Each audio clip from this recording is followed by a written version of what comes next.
সন্দেশখালি নিয়ে viral video I প্যাকের তৈরি অভিযোগ অর্জুন সিংয়ের। সন্দেশখালি ভাইরাল ভিডিও আই প্যাকের কাজ। আই প্যাকই এই ভিডিও করে ভাইরাল করেছে। আজ রবিবারে জগদ্দল বিধানসভার পানপুর ধানকল থেকে কেউটিয়া ইটভাটা পর্যন্ত নির্বাচনী প্রচারে বেরিয়ে এই অভিযোগ আনলেন বিদায়ী সাংসদ এবং বিজেপি লোকসভার প্রার্থী অর্জুন সিং। তিনি বলেন, মমতা বন্দ্যোপাধ্যায় রাজনীতি করেন না, উনি স্বার্থ ছাড়া কিছুই বোঝেন না।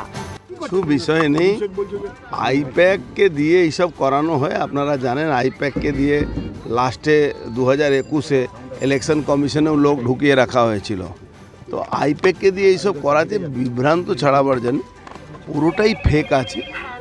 ওতে মানুষ উপরে কোনো ইফেক্ট নেই, ও টোটালি মানে ডক্টর করে এইসব করানো হয়। এটা কি সন্দেশখালী চাপা দেওয়ার জন্য?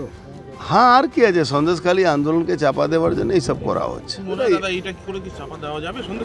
অসম্ভব, যেখানে মায়েদের, দিদিদের, বোনেদের ইজ্জতের ব্যাপার আছে সেখানে এইসব দিয়ে চাপা যায় না। একদিকে রাজ্যপাল, তারপরে ভাইরাল ভিডিও, বিষয়টা কি?